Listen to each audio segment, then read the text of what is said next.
성경적 해석이라고 하는 말도 있어요. 이것에 대해서 우리 이제 목회자들은 기본적인 그 뼈대를 알고 있어야 돼요.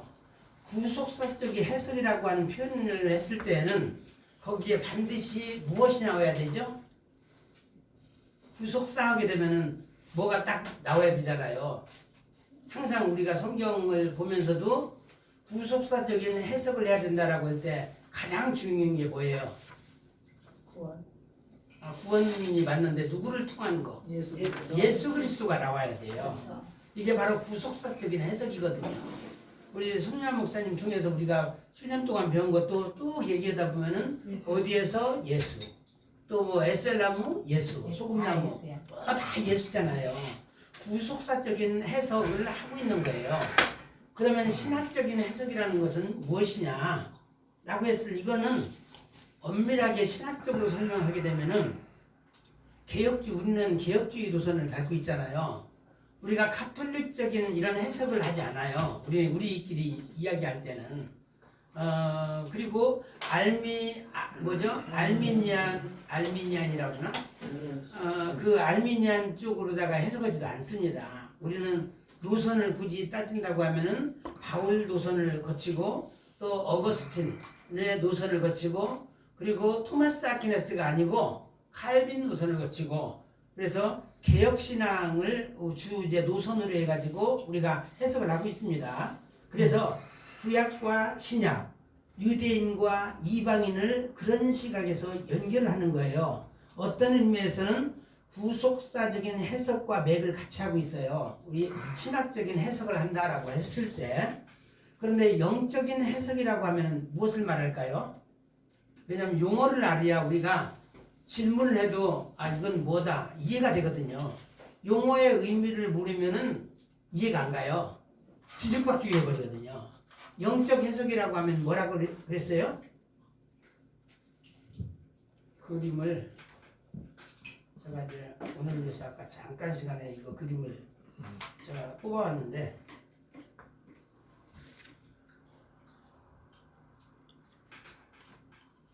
그 바벨론 금, 은, 동 그 신상에 보면 금, 은, 동, 철이라는 게 있었잖아요. 그리고 철과 신흙 이런 모습에 대해서 아는 것도 중요하지만 이 속에 나를 집어넣으라는 거예요. 그랬을 때 내가 이 속에 들어가게 되면은 머리로는 예수 신앙인 것처럼 행세해요. 근데 이 가슴으로는 어떻게 해요? 윤리 도덕을 강조해요. 나도 그래도 거룩한 사람이다 라고 강조해요. 그런데 배로 왔을 때는 뭐예요? 통은 비판하고 정지하고 판단하는 이런 우리 인간의 모습이 있다는 얘기예요. 그리고 철이라고 하는 것은 분노가 폭발하면은 상대방을 지도새도 모르게 그냥 아주 없애버리고 싶은 그런 마음들이 있다라는 거예요. 금운동철. 그래서 하나님의 말씀을 내 속에 대입해보라는 거죠. 내 모습은 과연 어떤 모습인가? 이것이 바로 영적인 해석이라는 거예요. 영적인 해석을 할 필요가 있다. 이거를 제가 말씀을 드리는 겁니다. 그리고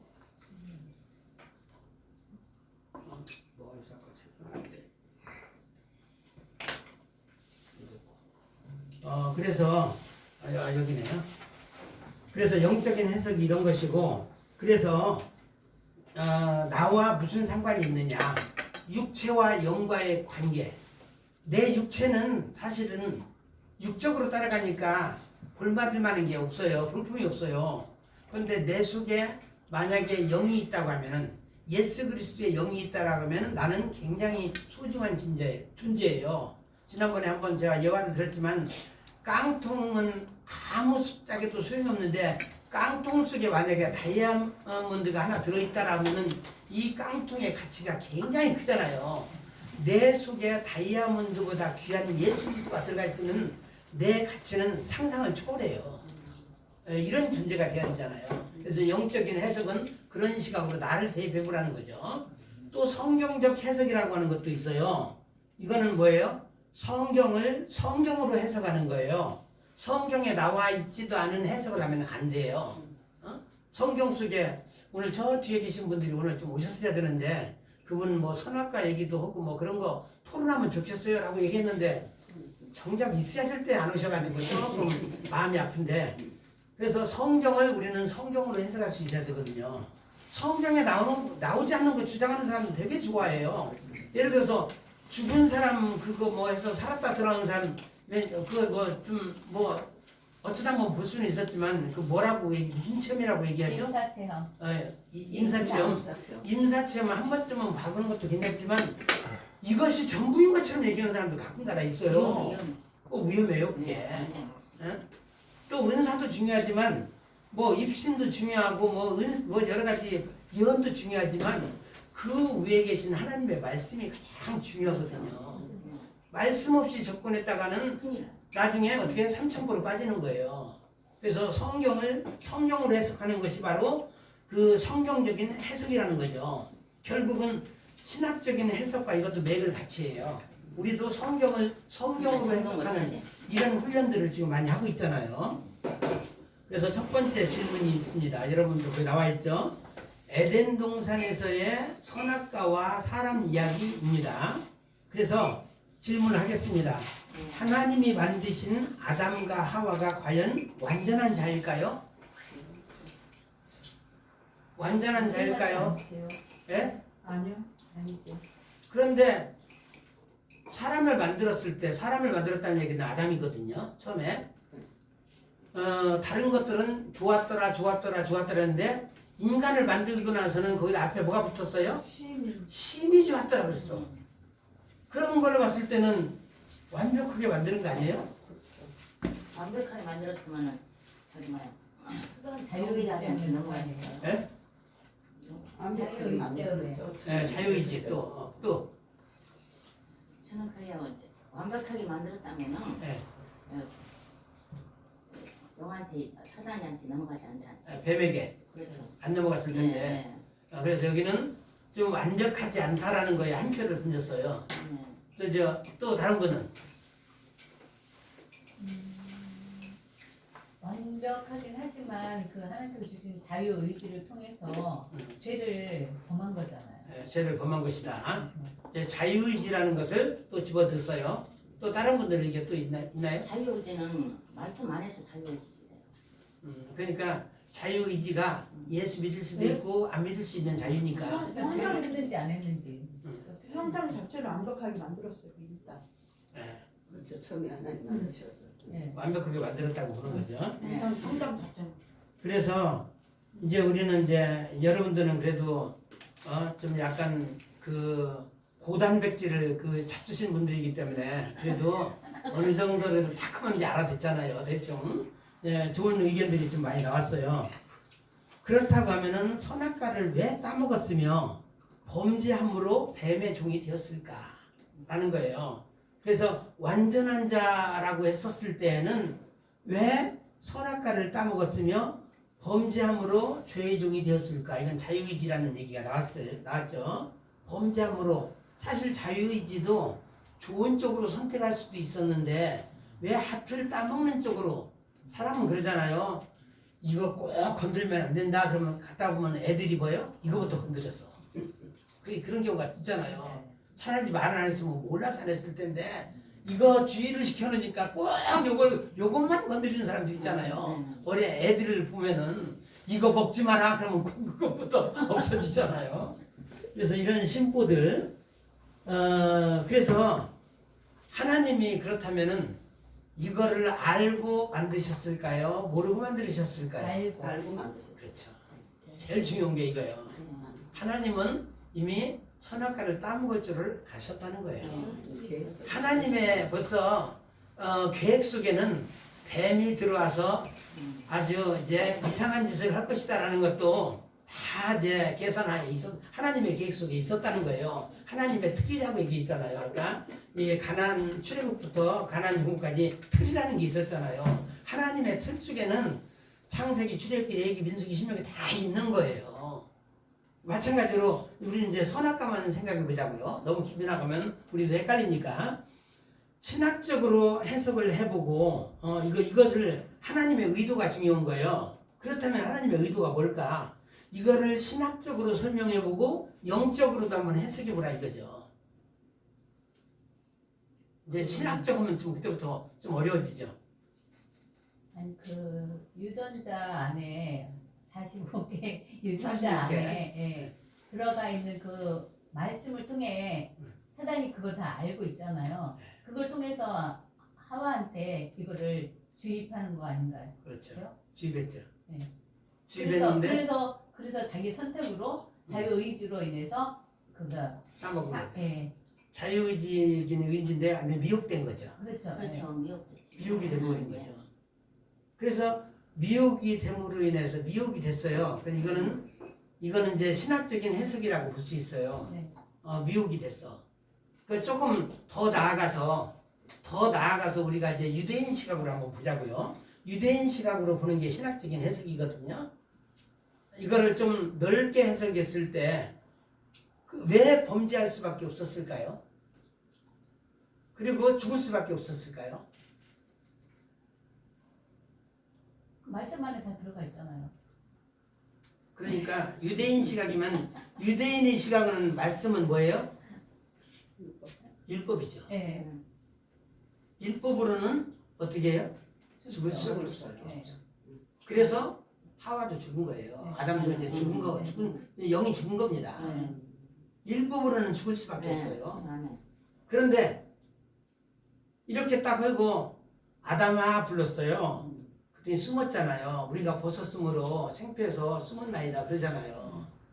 그런 상황에서 우리 하나님께서는 왜 아담을 부르셨어요? 뻔히 알고 부른 거예요. 네. 이제 부끄러운 일을 했다는 것을 알고 부르신 거예요. 네. 그래서 자기네들끼리 아주 창피하지 않으려고 뭐 무슨 가지로 종려나무 그거 가지고 가셨는데 예수님이 무슨 옷을 입혀주셨어요? 가죽 옷을 입혀주셨잖아요. 예수 그리스도가 들어간 거예요. 그렇죠. 그러면은 율법으로는 죽을 수밖에 없었는데 복음으로 이들은 살 수 있는 길을 열어주신 거예요. 네. 그래서 이제 이게 신학적인 해석이에요. 율법과 복음을 연결시키는 게 네. 신학적인 해석이라는 거죠. 그리고 이걸 다른 측면으로 생각하면은 오늘날 저나 여러분에게도 선악과 유혹이 있을까요, 없을까요? 있죠. 오늘도 여기 올라왔는데 좀 방해가 돼가지고 갈까 말까 하다가 못 가요. 딱 그래서 저도 그래서 못 가고 못 오시는 분들이 많이 있잖아요.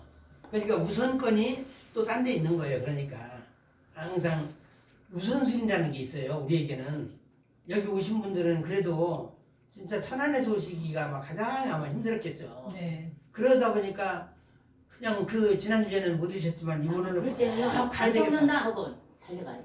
예. 그래서 막 달리다가 게 위험해요. 차 좀 조심하셔야 돼요. 조심하셔요. 조심해요. 아니고 저도 걱정하는 바람에 오늘 그냥 튕겨져 나가고 버스 탔는데 급정거는 바람에. 그러니까 내 직업만 날아가고 나는 아유. 딱 떨어지셨어. 지갑 타셨어요? 아 지갑이 차 안에서 차 안에서. 예. 아우 저기 뭐 아주 좀 길어졌는데 엥게디 교회 거기 있을 때 아. 세상에 이제 제가 이제 뭐지 사과를 간식으로 이렇게 갖고 왔는데 그때도 거기 그 전철역에서 엥게디 교회 가는 그 네. 버스를 탔는데요. 세상에 그 걱정하는 바람에 내가 사과를 안 했기 때문에 그 머리를 안 박힌 거예요. 걱정하는 오늘도 걱정하는 바람에 지갑만 날아갔다니까요. 아이고. 야 진짜로. 그러니까 우리는 매 순간 하나님의 은혜로 사는 거예요. 아, 네.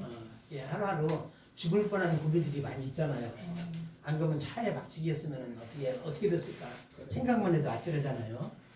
그래서 항상 우리는 우선순위라는 게 있어요.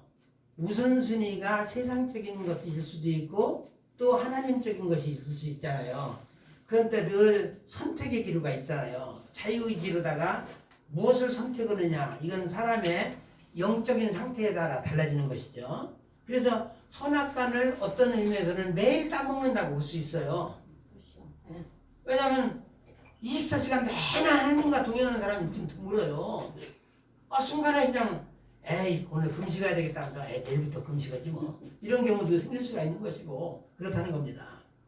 그리고 그걸 보면은 이 선악과를 따 먹는 근거가 바로 뭐냐? 율법인 거죠. 율법. 율법이 이건 선악과다라고 생각하면 이게 선악과가 되는 거예요. 그래서 넘어져. 그래서 우리는 그럼에도 불구하고 하나님께서 나를 완벽하게 창조하셨다라고 생각하는 것은 왜 그럴까요? 우리가 칭의된 자가 되니까 그래요.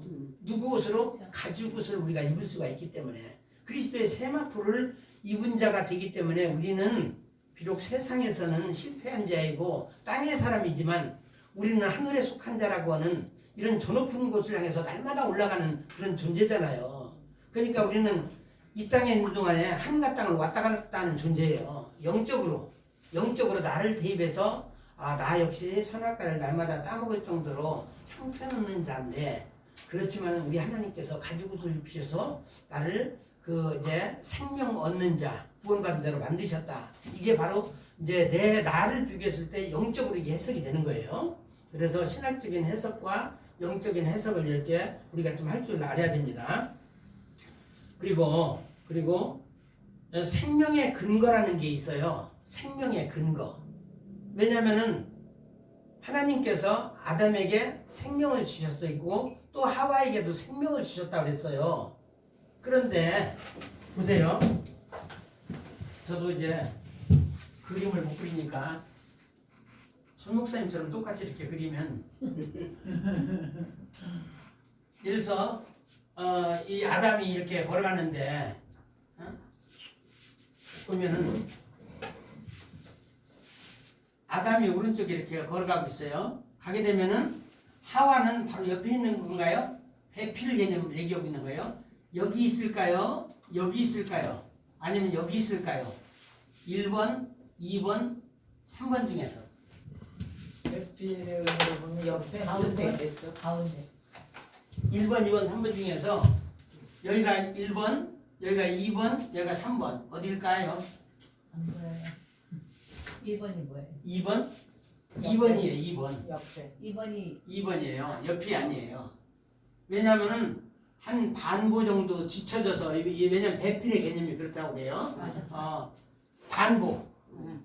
반보 뒤에 있으면서 남자가 오른쪽에 있을 때 여자가 이 왼쪽 이렇게 우리가 예수 그리스도가 우리 있을 때 우리는 약간 반보 왼쪽으로 해가지고 내 모습이 그렇다는 거예요. 남자 여자 하면은 또 여자 입장에서 스트레스 받으니까 제가 이제 쉽게 설명을 한 겁니다. 영적으로 남자가 우주의 남자는 하나라고 그랬잖아요. 그래서 예수 그리스도가 있으면은 우리 여자는 반보 뒤 왼쪽으로 해서 있어야 된다. 오른쪽은 예수님, 왼쪽은 나. 그러니까 이렇게 있어야 된다. 여자 배필의 존재가 그렇다는 거예요. 배필의 또 사명, 역할이 그렇다는 겁니다. 이것을 봤을 때 생명의 근거는 무엇일까요? 그 남자와 여자의 모습을 살펴봤습니다. 그런데 사람과 짐승의 차이점은 무엇일까요? 이거 배필을 할 때 제가 또 한 가지 말씀드릴게요. 하나님께서 아담의 배필을 구해주셨잖아요. 찾으려고 애써서 피조물 가운데 다 배필을 찾았는데 어떻게 됐어요? 있었어요? 없었어요? 없었더라 그랬잖아요. 그러니까 없었던 거예요. 없었다고 하면은 그 배필을 어떻게 해야 돼요? 지금 이제 하나님의 형상대로 만든 아담이에요. 아담에게는 생명이 있어요. 생명을 다른 말로 뭐라고 얘기하냐면은 그 히브리어를 찰나라고 해요. 찰나라고 얘기하거든요. 근데 이 찰나라고 얘기하는 이 생명이 그 하와를 왜냐면 배필이 없으니까 아담을 잠시 잠들게 한 후에 아담의 뭐를 뽑았죠? 갈빗대를 뽑았어요. 그 잠시 잠들게 한 게 사실은 죽인 거예요. 죽게 만들고 갈빗대를 뽑아서 살아있는 채로 갈빗대 뽑으면 어떻게 큰일 나지. 그래서 적출한 거예요. 장기 적출이 아니고 갈빗대. 남자의 신세를 우리는 많이 받았어요. 여자로서. 그래서 갈빗대를 뽑아가지고 갈빗대가 바로 찰나예요. 왜냐하면 생명을 뽑은 거예요. 생명. 그래서 여자에게 안착시켜서 또 흙으로 빚어가지고 여자를 만들었거든요. 이게 생명은 바로 이 갈빗대에 있어요. 갈빗대. 근데 남자가 여자한테 잘해줘야겠네. 그렇죠. 왜? 남자가 여자를 잘해줘. 여자가 남자한테 잘해줘야 아니야, 되는데. 사모님한테 잘해줘. 해석을 여기는 인간적으로 해석하시네요. 그러니까 우리는 신학적으로 뼈중에 빼라겠죠. 그렇습니다. 예수님이 우리를 생각하셨을 때 뼈 중에 뼈예요. 우리가 예수님을 사실을 이제 헌신을 해야 되고 예수님은 우리에게 주신 거와 비교하면 비교가 안 되죠. 우린 이제 신부로서 봤을 때 그렇습니다. 그래서 사람과 짐승의 차이는 뭐냐면은 사람은 생명이 있어요. 영이 생명 하나님의 영이 있어요. 그런데 짐승은 하나님의 영이 있어요, 없어요? 없어요. 없잖아요. 다시 말해서 성경으로 우리가 해석해 봅니다. 성경적으로 하나님의 씨가 있어요. 사람에게는 씨가 있습니다. 씨가 없으면 짐승이 되는 거예요. 그래서 제가 열왕기 상에 왕상 21장에 보면은 제가 이번 주에 설교 말씀에도 있었는데 나봇 이야기 아시죠? 나봇. 나봇이 포도원을 관리하는 사람이에요. 그런데 나봇이 있고 나봇이 바로 나봇의 포도원이 왕궁에서 가까이 있다 보니까 아합왕이 굉장히 탐냈어요. 그래서 이것을 팔아라, 뭐 굉장히 좋은 값을 주겠다, 아니면 대토로다가 굉장히 아름다운 땅을 주겠다라고 꾸셨지만 이것은 조상 대대로 물려온 땅이고 하나님께서 금하는 땅이기 때문에 팔 수가 없습니다. 이런 얘기를 했죠. 그러자 그 이세벨은 왕이 이제 아주 금식하면서 식음 전폐하고 있으니까 왕이시여 어쩐 일이십니까? 라고 하면서 제가 그 땅을 찾아드리겠습니다. 걱정하지 마시고 마음껏 식사하세요. 그랬어요. 이때 나오는 나봇은 누구예요? 하늘에 속한 사람이에요. 하늘에 속한 하늘 사람이고 아합은 누구예요? 이거 땅에 속한 사람이에요. 그리고 여기는 완전히 마귀에게 속한 사람이에요. 마귀의 종이고 하나님의 종이고 아합은 뭐냐면 왔다리 갔다리예요. 좋을 때는 교회 쪽에 발을 디뎠다가 상황이 좀 안 좋으면은 다시 세상 쪽으로 갔다가 좀 세상적인 신앙생활을 하는 사람이에요. 하나님을 모르는 자가 아닙니다. 그래서 우리는 이들에게 복음을 전하는 거죠. 이들에게. 그래서 대부분 아합 쪽에 속했어요. 주의 종이 됐던 또 이제 일반 평신도가 되었던 그렇다는 겁니다. 그러니까 양심이 없는 사람이 많군. 예. 그래서 이세벨은 하나님의 씨가 없어요. 그러니까 뭐라고 표현해요? 짐승이라고 얘기하는 거예요. 우리는 이 땅에서 짐승과 같은 사람한테 우리 자식을 맡기면 안 되죠. 그렇죠. 하나님의 영이 없는 사람에게는 결혼하면 안 돼요. 그렇지, 절대 못. 물론 대부분의 사람들은 이게 땅에 속한 사람인데 조금 이제 얘가 예수 믿을 수 있는 뭔가가 좀 있다고 생각했으면은 당장은 안 믿는다 하더라도 좀 결혼시킬 수가 있는 사람이지만 절대 교회 절대 자가 들어가는 사람하고는 결혼시키면 안 돼요. 절대. 우리는 절대를 아무데나 사용하면 안 돼요. 함부로 사용해도 안 되는 것이고 바로 이제 하나님의 씨가 없는 사람이 바로 짐승이다라는 겁니다. 그래서 사람과 짐승의 차이점은 하나님의 씨가 없고 있고에 따라서 달라진다라는 것이죠. 그리고 또 짐승 중에서 아담의 배표를 찾을 수 없는 근본적인 이유가 뭘까요? 다시 말씀. 여기 나와 있는 대로 뭐라고 말했는가 하면은 짐승 중에서 아담의 배표를 찾을 수 없었던 근본적인 이유가 뭐라고요? 그 짐승밖에 없으니까. 그렇죠. 짐승밖에 없으니까 배표를 그러니까 생명이 있는 사람을 취하잖아요. 그러니까 아담을 잠시 죽인 거예요. 그래서 이것을 우리가 신학적인 관점에서 또 설명할 수 있어야 돼요. 아담을 잠시 죽였다는 것은 뭐예요? 율법적으로는 죽임을 당하는 거예요. 그렇지만 잠시 죽여서 그거 끄집어냈잖아요. 이게 잠시 죽인 것이 뭐냐면 예수 그리스도가 거의 또 등장해요. 이게 그냥 복음이 등장하는 거예요. 예수 그리스도가 이 땅에 오셔서 갈빗대를 그 아담의 갈빗대를 뽑았듯이 예수 그리스도가 죽는 거예요. 실제 죽으시잖아요. 2000년 전에 이 땅에 오셔서 죽으셨잖아요. 그래서 십자가 사건이 말하는 복음 사건이 나오는 겁니다. 그래서 거기에서 생명이 나오는 거예요. 그래서 우리가 심지어 예수 그리스도의 십자가에서 그게 생명의 근거예요. 근본적으로. 이것을 우리가 알아야 되는 거죠. 그래서 생명의 근거는 무엇인가? 바로 예수 그리스도의 십자가가 그래서 흐르는 보혈의 피가 근거가 돼가지고 유월절을 지내는 것도 이 모든 것이 다 예수 그리스도의 십자가를 의미한다라는 거죠. 두 번째 봅니다. 각 시작점과 바톤 터치에 대해서 살펴보겠습니다. 예수님, 이스라엘, 또 이삭, 야곱의 시작점은 어디일까요? 이것을 한번 봅니다. 예수님과 이스라엘, 이삭과 야곱의 시작점 어디일까요? 육신적으로 어디일까요? 한번 보세요. 여러분들이 생각했을 때 예수님의 시작점은 어디일까요? 이스라엘. 아니, 뭐야? 이스라엘의 시작점은 아직 물어보지 않았고 예수님의 시작점이 어디냐고 제가 물어본 거예요. 예수님의 시작점은 어디일까요? 일단 우리 육신적으로 보자고요. 태어난 곳이 어디예요? 베들레헴이죠. 그런데 베들레헴에서는 있을 수가 없었죠. 네. 그래서 어디서 살았어요? 나사렛. 그래서 육적으로 육적으로 먼저 보면은 태어난 곳은 베들레헴이지만 시작은 나사렛에서 시작했어요. 그래서 예수님을 뭐라고 말해요? 나사렛 사람이라고 얘기하는 거예요. 그래서 어떤 사람은 과거에는 그런 말을 많이 사용했는데 요즘에는 별로 안 하더라고요. 나사렛 예수 이름으로 명하는 그런 얘기를 좀 많이 했어요. 나사렛에서 시작을 했기 때문에. 그럼 영적으로는 예수님의 시작점이 어디일까요? 영적으로 예수님의 사역적으로 보면 돼요.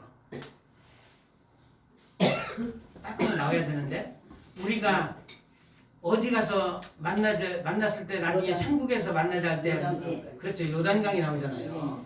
요단강이 예수 그리스도의 영적인 시작점이에요. 출발점입니다. 여기 4개 중에서 찾는 거 아닌가요? 아 그게 아니라 그래서 그거 물어보는 거예요. 이제 이스라엘의 시작점도 물어볼 거예요. 좀 있으면. 그래서 우선 예수님에 대해서만 지금 물어보고 있는 거예요. 영적인 출발은 요단강에서 출발했어요. 그런데 사실 예수님은 참 시작한 것이 이건 좀 이따 말할게요. 시작점은 요단강이었고 또 그럼 이스라엘의 시작점은 어디였을까요? 이스라엘의 시작점은 약복강이요. 약복강? 약복강인 것 같죠? 이겨서 얻은 그때부터 베들레헴이니까.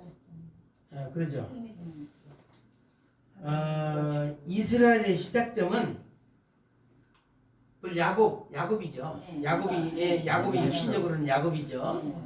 야곱인데 이스라엘이라고 하는 나라를 이루어 가지고 그럼 이삭이 가나안 땅에 들어갔어요.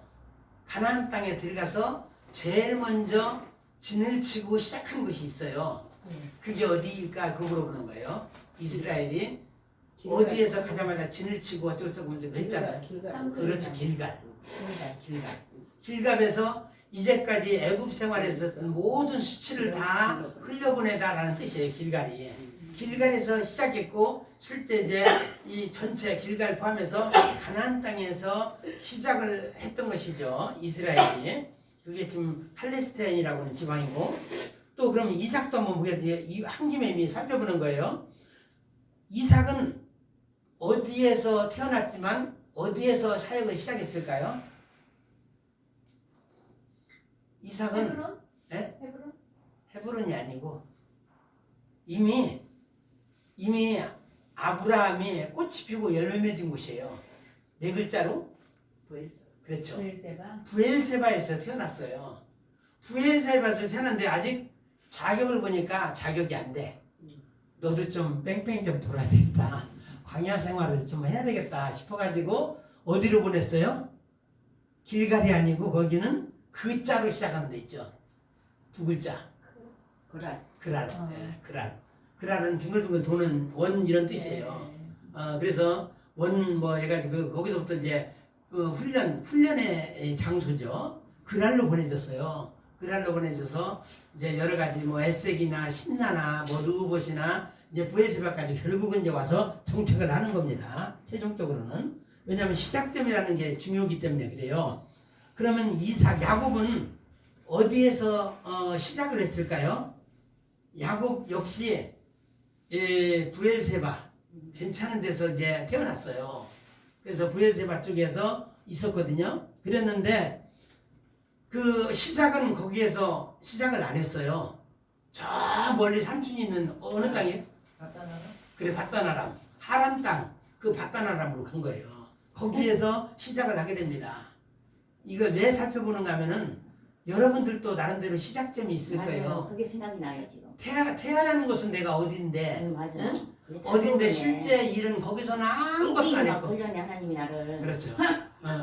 그래서 그거를 우리가 한번 생각해 보자 이거죠. 그게 오늘 생각나더라고요. 말씀을 통해서. 야, 근데 오늘 전화하네. 예. 그래서 왜냐면 한 번쯤 우리의 과거를 짚어보는 것도 좀 중요하거든요. 어차피 질문과 토론 형식으로다가 이렇게 하는 과정도 필요하다 싶어가지고 제가 하는 거예요. 저 혼자만 계속 하고 있으면은 여러분들이 좀 졸릴 수도 있으니까 그래서 이제 하는 겁니다. 그래서 마찬가지로 이 박다나람에서 이제 시작을 하게 된 거죠. 야곱 같은 경우에는. 그런데 예수님은 바톤 터치를 받았어요.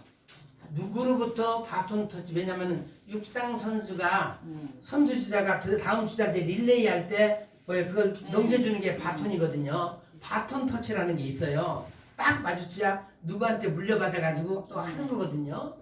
예수님도 그 사역을 하기 위해서 누군가로부터 바톤 터치를 받았어요. 그게 누구일까요? 세례 요한이죠. 세례 요한이 어디에서 받았어요? 요단강에서. 그 요단강 무엇을 통해서? 요단강에서 세례를 베풀었잖아요. 침례라고도 얘기하고 침례를 통해서 받은 거예요. 그러니까 이때 예수님이 안수받았을까요? 세례 요한이 안수받았을까요? 예수님이 안수받았어요. 그래서 예수님 제가 세례를 받아야 될 텐데 어째서 당신이 그러니 그랬더니 무슨 소리냐? 하나님의 뜻을 이루는 것이 우리의 일이다라고 해서 구약의 모든 제사장으로서 마지막 제사장이 세례 요한이거든요. 세례 요한으로부터 제사장 그 수여식을 받는 거나 똑같아요.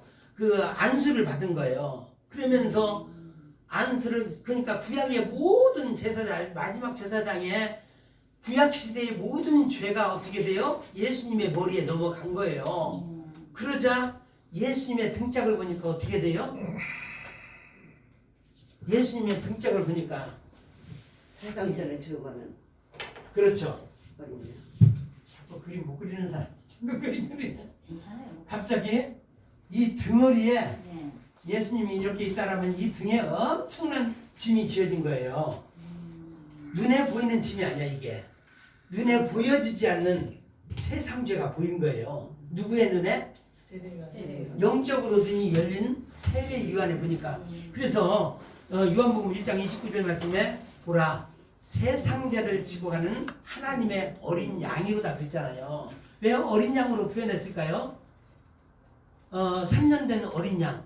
왜냐하면 과거 우리 속죄제사 때 보세요. 그 이제 번제단 앞에 가가지고 짐승을 잡을 때 먼저 안수를 하잖아요. 짐승에게 안수는 예수 그리스도가 그야말로 짐승 중에 대빵인 거예요. 그래서 대장인 거예요, 대장. 그래서 이제 더 이상 이제 짐승이 필요 없어. 구약 시대에는 수많은 짐승들이 다 죽어나자고 봤어요. 누구 때문에? 인간 때문에. 인간의 죄 때문에. 근데 예수님께서 오셔서 단번에 안수하고 모든 죄를 다 받은 거예요. 그게 요단강에서의 세례 사건이에요. 침례 사건인 것입니다. 바톤 터치가 그때 이루어졌다는 거예요. 죄를 다 넘겨받은 겁니다. 그래서 신학적으로는 아까 죄의 짐을 다 물려받은 것이고 영적으로 따졌을 때는 나의 모든 죄가 그때 예수의 그 세례 때 다 넘어간 거예요. 우리는 예수님 당시가 역사적으로는 2000년 전이잖아요.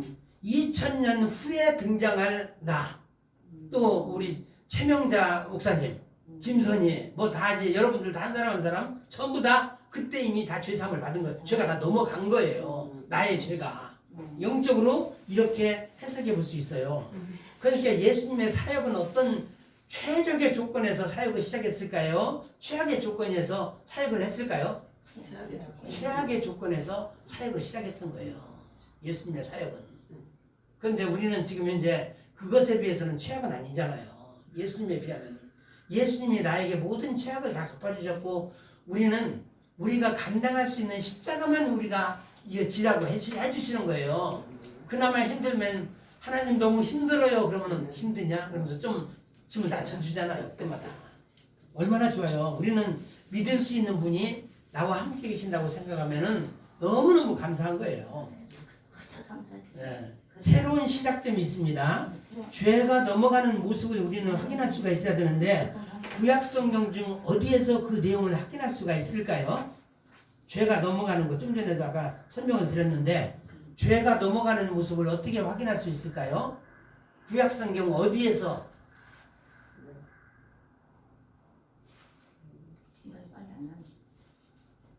우리 이제 제사를 보면 알 수 있죠. 예, 제가 이제 그 여러분이 배우기 쉬운 방법 하나 알려드릴게요. 내기를 보면은 번제단이라고 보세요. 가운데 번제단 1장이 나오죠. 번제단 1장이 나옵니다. 그리고 번제단 앞에 서면 소화가 쏙쏙 된다. 이걸 외우세요. 그래서 이게 2장, 이게 3장, 이건 4장, 5장이에요. 이게 되죠? 번제 제사는 1장에 나와요. 번제단 앞에 서면 소화가 쏙쏙 된다. 이해가 되죠? 속죄제, 속건제예요. 그렇게 하면은 5장까지는 이 말만 외우면 되잖아요. 번제단 앞에 서면 소화가 쏙쏙 된다. 이것만 노래를 읊어보 했어도 이제 5장까지는 제목이 바로 떠오르는 거예요. 우리는 지금 이제 속죄 제사, 죄가 넘어가는 의식을 지금 이야기하는 거예요. 이게 이제 레위기 4장에 나오는 속죄 제사를 이야기하는 겁니다. 그 죄가 넘어가는 모습을 어떻게 확인할 수 있나? 레위기 4장을 보면 알 수가 있다라는 겁니다. 여기에서 어떻게 돼요? 죄 지은 사람이 제사장일 때는 제사장, 그리고 평민일 때는 평민이 자기가 짐승을 가져오잖아요. 짐승을 가져와 가지고 어린 양을 가지고 왔다, 염소를 가져왔다라고 하면은 거기에 머리에 올려놓고 이제 안수를 하는 거예요. 그러면은 그 죄인의 모든 죄가 다 넘어가는 거예요. 깨끗하고 흠없는 그 짐승을 가지고 오는 거예요. 그래서 거기에 안수하면 죄가 다 넘어가는 겁니다. 그러니까 이 짐승은 어떻게 돼요? 순간적으로 죄 덩어리가 되는 거예요. 죄 덩어리가 되니까 이것을 잡아가지고 그 피를 그 이제 성소를 지나서 휘장 떠들고 그 법궤에 있는 그 지성소에 들어가서 속죄수에다가 피를 뿌리잖아요. 대속죄일 때 그 의식을 거치는 거예요. 그런데 과거에는 얼마나 많은 짐승들이 다 죽어나갔어요. 인간의 죄 때문에. 그런데 이제는 그 짐승의 대표격인 예수 그리스도가 죽으신 거예요. 예수 그리스도가 십자가상에서 피를 흘리셨잖아요. 이미 마태복음 27장 51절부터 나와 있는 것은 예수님이 죽으심으로 휘장이 쫙 찢게 나간 거예요. 그러니까 이제는 우리 죄인이 지성소까지 들어가는 거예요. 그러니까 그때 어떻게 돼요? 바위가 터지고 땅이 흔들리고 막 또 이제 땅이 갈라지고 지진이 나고 그래서 무덤이 열려서 무덤 밖으로 나오게 된 거예요. 그래서 우리는 드디어 무덤 속에 예수를 모르던 시절은 무덤 속에 있을 때예요. 무덤 속에 있는 자가 주의 음성을 들을 때가 오나니 이때라 그랬잖아요. 예수님의 음성을 각자 듣는 시점이 있어요. 맞아요. 그때가 바로 예수님을 만날 때예요. 거듭날 때입니다. 맞아. 그래서 그렇게 만나가지고 이제는 우리가 가야 되는 목표가 어디예요? 예루살렘이에요. 예루살렘 성을 향하더라. 근데 우리는 과거에 이 이스라엘 사람들은 다윗 왕 때를 통해서 솔로몬 때 예루살렘 성전이 세워졌잖아요.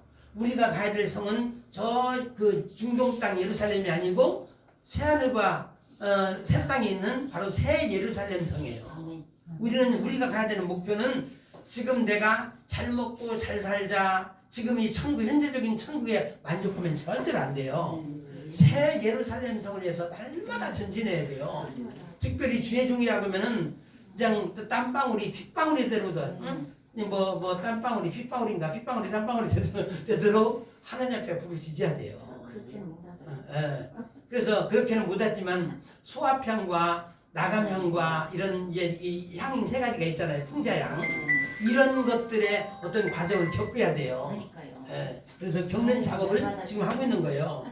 그래서 날마다 자기를 부인하고 자기 십자가를 지고 예수님을 따르는 길이에요. 그런데 문제는 내 의지로 하면은 이거 꽝이에요. 내 의지로 하기는 어림도 없지만 하나님께서는 그걸 불법이라고 얘기해요. 반드시 하나님의 영이 오셔서 나를 정복해서 내가 하나님의 영에 순종하는 거예요. 그러니까 하나님 내일 제가 뭐 어디 가서 큰 뭐 설교를 해야 되는데 어떻게 걱정할 필요 없어요.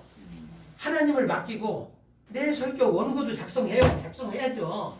그리고 기도해 하나님 앞에 하나님 제가 잘남을 드러내지 않고 하나님의 영광을 드러낼 수 있는 계기가 되려고 사도 여기 세례요한 같은 경우는 철저히 뭐라고 말했어요? 나는 쇠하여야 되겠고 그렇죠. 그는 흥하여야 되리라. 어떤 장수만 되면 내 자랑하려고 그러면 절대 안 된다는 거예요. 내가 하는 말을 싹 빼버려야 돼. 항상 그 자리에 예수님만 있어야 돼. 존귀를 받으실 분은 예수님이라야 되는 거예요. 그랬을 때 나도 드러나요. 나도 하나님께서 높여주시는 거예요. 그래서 어떤 상황에도 불구하고 예수님, 첫째도 예수, 둘째도 예수, 전부 내 삶의 모든 것이 예수가 돼야 된다. 성경도 신구약 성경이 결국은 다 뭐예요? 예수님 이야기예요. 예수님 이야기. 이렇게 좀 해야 된다라는 것을 말씀드렸습니다. 그리고 가장 환상적인 바톤 터치는 성경에서 누구일까요? 창세기에서 나오는 사람이에요. 바톤 터치. 바톤 터치를 이상적으로 대대손손 잘한 사람이 있어요. 아브람. 그렇죠.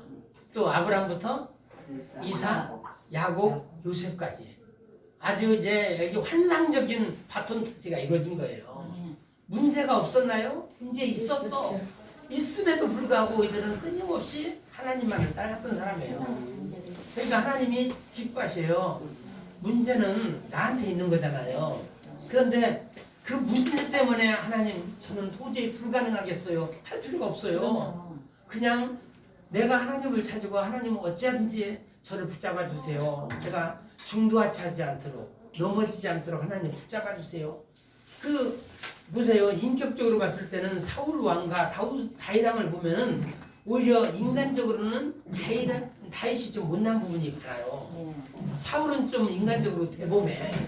이삭과 에서도 똑같아. 아니 저기 에서와 야곱도 비슷해요. 아주 에서는 좀 대범하고 사람이 좀 괜찮아요. 남자 같은 타입이고 야곱은 아주 여자 같고 째째가지고 그래요. 그런데도 불구하고 어떻게 돼요? 부족하니까 계속 하나님을 의지하는 거예요. 다윗 역시 키가 그 중에서 가장 작고 가장 초라해 보이니까 늘 하나님만 찾았던 거예요. 어떤 순간에도 하나님께서 말씀하시면은 5분 대기조가 되는 거예요. 동작구만이 되는 겁니다. 이러니까 우리 하나님이 기뻐하지 않을 수가 없는 거예요. 그래서 우리도 매 순간 하나님을 의지하는 훈련을 해야 되거든요. 조금 상황이 여의치 않으면 죽을 지경이네. 아니요, 그런 적 없어요. 이렇게 하는 사람도 있어요. 없는 사람도 있지만은 이렇게 힘드니까 기도도 안 나오네. 이런 사람 있어요 분명히. 이해가 되시죠? 네, 여기 계신 분은 그런 말 하나도 없죠. 제가 여기 계신 분들을 이렇게 하는 게 아니라 여기 없는 사람들이 이렇다는 거예요. 근심 걱정이 없잖아 우리는. 그래서 왜냐면 하나님이 계시니까. 그렇지만 하나님 앞에 맡길 수 있는 게 그 능력이에요. 맡기는 게. 그래서 너희 중에 고난당하는 자 있느냐 어떻게 해요? 기도할지라고 그랬잖아요. 기도하라고 그랬잖아요. 그래서 한 사람보다는 두 사람이 더 이제 두세 사람이 내 이름으로 기도하면 내가 너희 중에 있겠다 말씀하셨잖아요. 그리고 또 보겠습니다. 이스라엘은 가나안 땅 어디에 들어와서 시작할 수가 있었고 그 다짐으로 어떤 의식을 치렀나? 아까 어디라고 그랬죠? 어디에서 시작했다고 그랬죠? 가나안 땅에 들어와서 길갈에서 시작했다고 그랬죠? 그런데 길갈에서 세 가지를 행했어요. 여호수아 1장 20절 나중에 살펴보세요. 세 가지를 행했는데 이제 세 가지 아시는 분? 우상을 버리는. 예? 그냥 버리는. 할례를 하고 크게 얘기하셔도 돼요. 할례를 하고 할례를 행했고 맞아요. 또 이제 세 가지 중에서 하나는 일단 맞췄어요. 30점은 됐습니다. 또 하나 또 유명한 거 있잖아요. 절기. 그렇죠. 유월절을 지켰어요. 처음으로 지켰어요. 예. 그리고 또 이건 못 올 것 같은데 요단에서 가져왔던 돌을 12돌을 세웠어요. 여기다가 기념으로다가 네. 하나님이 여기까지 보호하셨다 함께 하셨다는 의미가 됩니다. 이 요단강 우리는 그때 이미 죽은 것이다. 죽었지만 예수님이 함께 하셔서 우리가 살았다. 그래서 12돌을 세웠고 또 이제 할례를 행한 거예요. 제 2세대들은 할례를 안 받았잖아요. 열두를 세울 때 벌써 12제자를 택하셔서 예, 그렇죠. 생각한 거죠. 구약에는 12지파지만 신약에는 12제자잖아요. 그래서 여호수아 5장에 나와요. 그것이. 그리고 또 유월절을 지킨 내용. 왜냐하면 유월절을 대대로 지키라고 했잖아요. 광야에서는 그럴 틈이 없었어요. 광야에서는 또 그럴 만한 여건도 안 됐고 그러다 보니까 이제 가나안 땅에 들어와서 처음으로 유월절을 지키게 됩니다.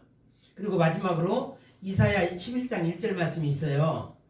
여기에 보면은 이사야 11장 1절 말씀 제가 이게 안 써놨죠? 11장 1절 말씀 한번 해보겠습니다. 이게 굉장히 중요한 말이에요. 여러분들 아는 사람은 다 아셔요. 아는데 좀 생각이 좀 안 날 뿐이죠. 이사야 11장 1절 말씀 이새의 줄기에서 그게 나오죠? 11장 1절 같이 한번 읽어보겠습니다. 11장 1절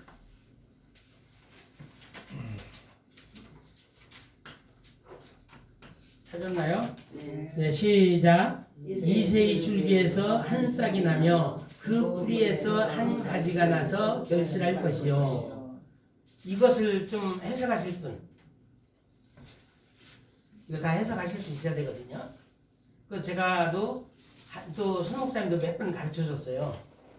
이새의 줄기가 뭐고 거기에서 한 싹이 났다는 얘기가 무엇을 말하고 있고 또 그 뿌리라는 것은 뭐고 한 가지가 났다는 얘기는 그래서 결실할 것이라는 것은 무엇인지 여기에 굉장히 많은 상징적인 의미들이 담겨 있어요. 영적인 의미들이 담겨 있습니다.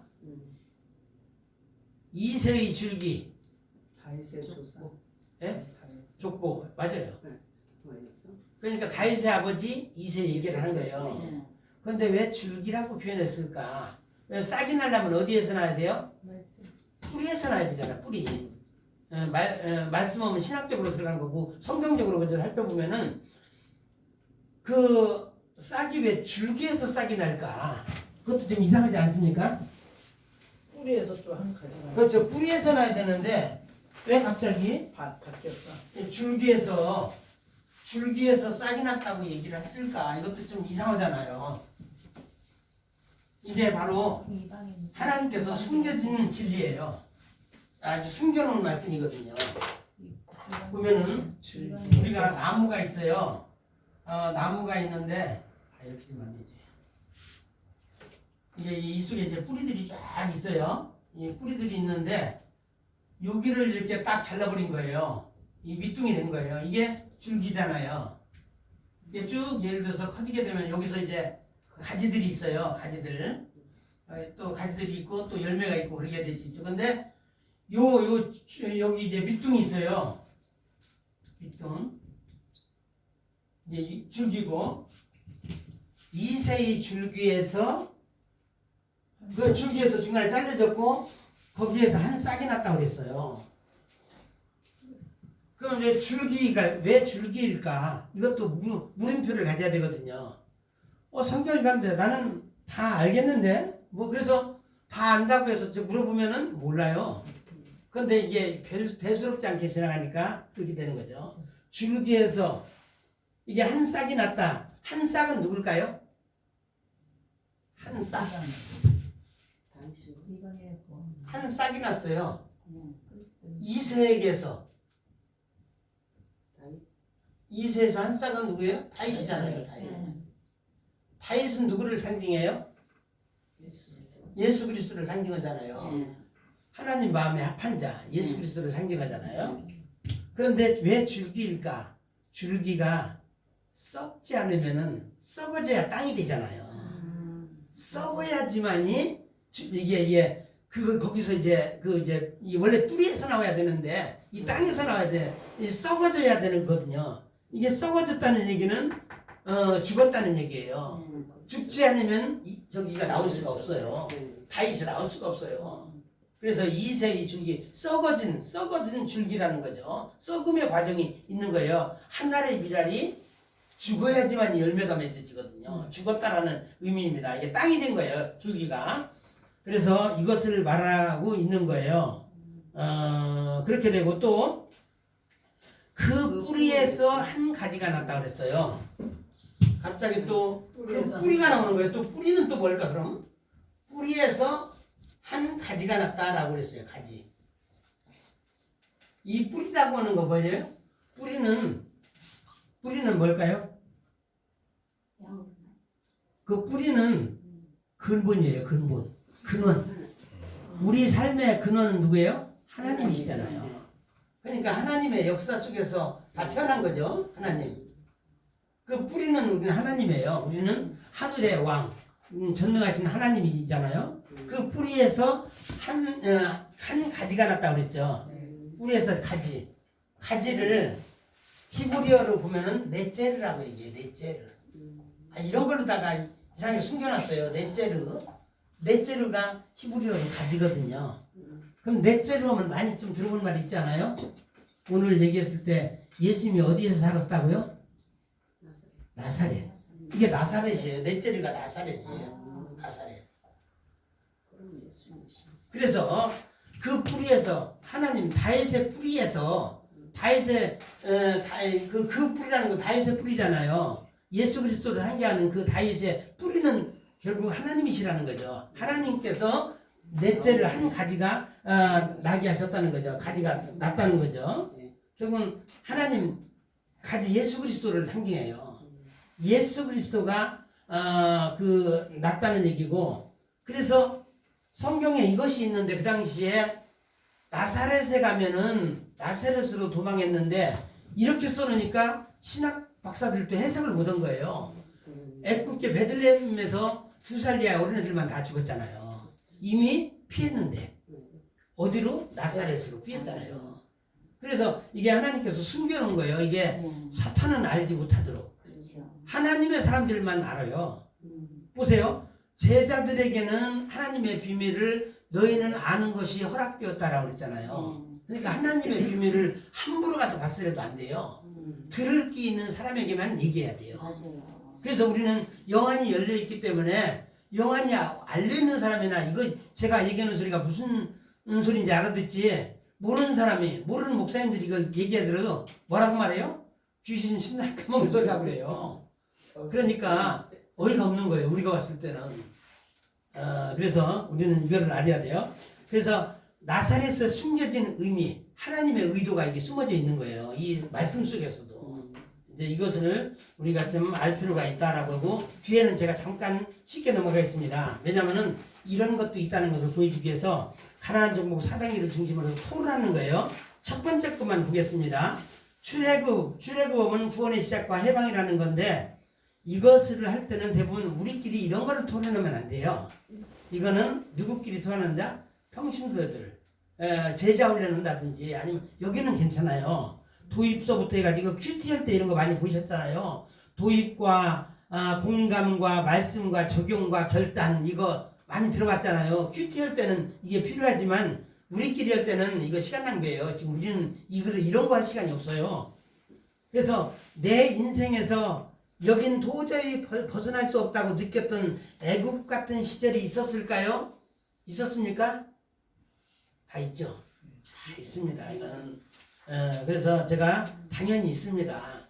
이런 거를 우리 이제 평신도들을 가르쳤을 때는 공감대를 형성하기 위해서 이런 거 시간이 필요해요. 근데 이제 우리 주의종들 입장에서는 이런 토론은 의미가 없다라고 저는 보는 거예요. 큐티할 때 개인적으로 하는 건 몰라도. 그래서 당연히 얘기해보자면 전부 다들 다 재밌는 얘기들을 해요. 아 그렇습니까? 위에서 이건 기도합시다 라고 이렇게 얘기하면 되는 거예요. 그래서 저도 옛날에 이거 했었을 때 그런 시절 저도 있었습니다. 뭐 고등학교 시절에 제가 그냥 인생의 회의를 느껴가지고 하나님이 없는 것 같아가지고 3개월 동안 방황했습니다.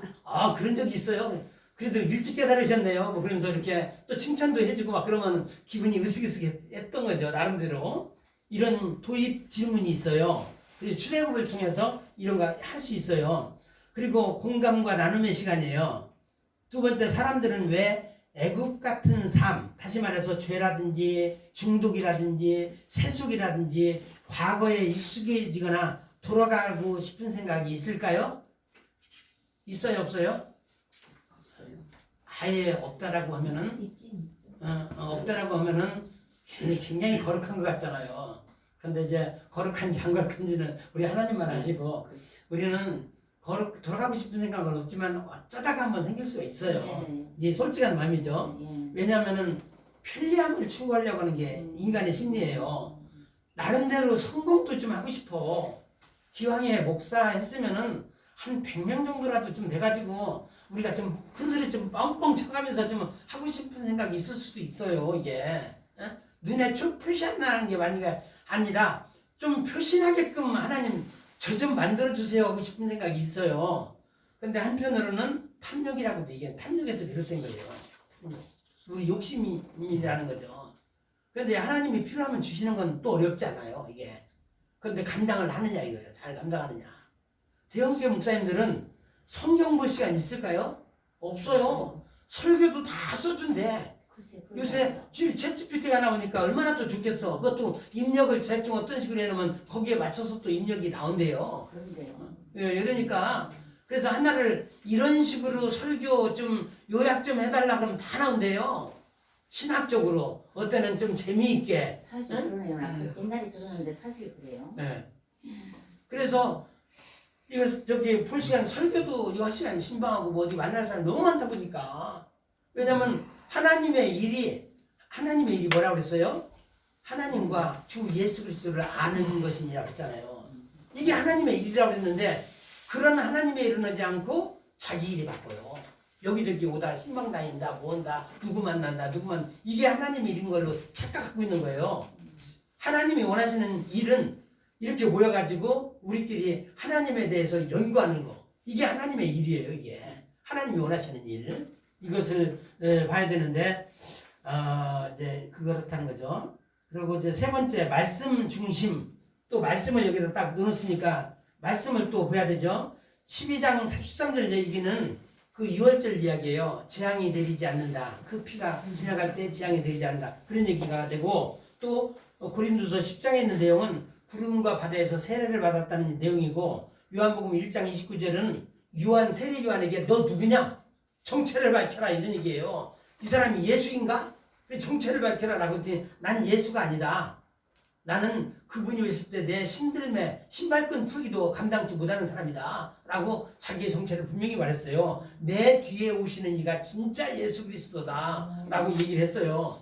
그러니까 세례 요한의 모습을 보세요. 주의 종은 철저히 자기는 죽어지고 예수님을 높이는 작업을 하시는 분이에요.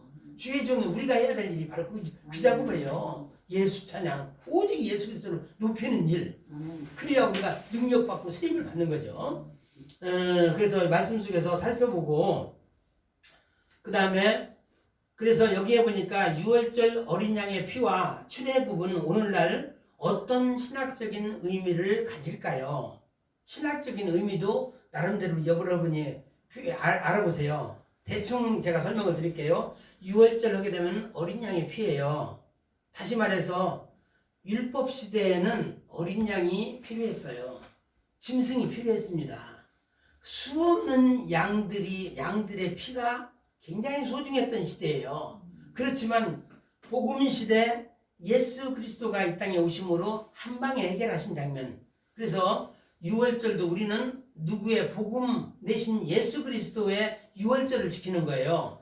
이것은 유월절 절기만 지키는 게 아니라 우리가 부활절 때만 지키는 게 아니라 하루하루 매일매일 지키는 거예요. 원래는 하루하루가 날과 달과 뭐 해와 이런 것이 필요가 없다고 그랬어요. 월가 아니라 필요가 없어요. 날마다 예수 그리스도가 계신 곳이 날마다 그날이에요. 그날. 그리고 또 이제 보면은 그 출애굽에 대해서 설명을 하라는 얘기예요. 출애굽은 어떤 거? 출애굽을 해야지만이 가나안 땅에 들어가잖아요. 젖과 꿀이 흐르는 하나님의 통치가 필요해지는 곳이 필요한 거예요. 그 당시에는 가나안 땅 예루살렘 성전이 그 자리였어요. 예루살렘 성전에 모일 때만 그들이 복을 받는 거예요. 성전에 모이기를 힘썼잖아요. 그 당시에 성전 시대에 있었어요. 그렇지만 이 세상은 어떤 곳이에요? 누가 통치하고 있어? 이 세상은 사실 사탄이 통치하는 시대예요. 지금 현재 이 세상은. 그러니까 우리는 이 땅을 탈출해야 돼요. 출애굽하듯이 우리는 출세상을 해야 되는 거예요. 세상. 그래서 출애굽에 영적인 출애굽을 해서 하나님의 통치가 있는 천년왕국으로 우리가 가는 것이 그것이 젖과 꿀이 흐르는 가나안 땅이에요. 이게 바로 이제 우리 신학적인 해석이에요. 영적인 해석을 하면 거기에 나를 대입해 보라는 거죠. 그래서 신학적인 해석과 영적인 해석을 잘 구분해서 신학적인 해석은 성경적인 해석이고 구속사적인 해석이고 영적인 해석은 나를 거기서 대비해서 나와의 연관성을 찾으라는 겁니다. 그리고 마지막 결단의 시간. 구원받은 사람답게 이번 주에 내가 벗어나야 될 애굽의 방식, 사고, 습관은 무엇입니까? 이것도 자기 생각을 말해보라고 얘기하면 다 얘기할 거예요. 물론 이제 시간 관계에서 제가 지금 물어보지는 않겠습니다. 오늘 이 사건 속에서 여러분들의 생각은 어떻습니까? 라고 얘기하면 한 30분이 금방 지나가요. 시간 까먹는 데는 굉장히 쉬운 작업이에요. 같이 얘기 나누는데. 그리고 또 결단. 마지막으로 결단을 하라고 꼭 나오잖아요. 큐티할 때. 구원받은 사람답게 이번 주에 살아서 삶에서 실천할 때 그리고 출애굽적인 행동을 한 가지를 하게 되면 어떤 행동이 있을까? 내가 오늘 출애굽적인 어떤 무슨 행동을 하는 것이 하나님 보시기에 아름다운 행동일까? 한번 살펴보라는 거예요. 뭐겠어요? 한번 누구 한 사람 얘기해 보실래요? 마지막 요 카드니까 내가 어떤 출애굽적인 행동을 할 때 우리 하나님이 기뻐하실까?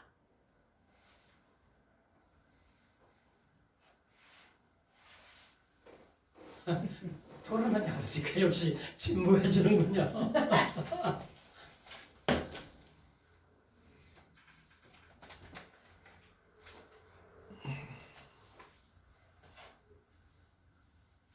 그냥 얘기하세요. 그냥 담대하게. 검사님 할 줄 몰라? 할 수 있는 것 같은데. 할 수 있는 것 같은데. 강도사님이 그래서 순종하고 따라갈 때 네. 하나님을 기쁘게 그리고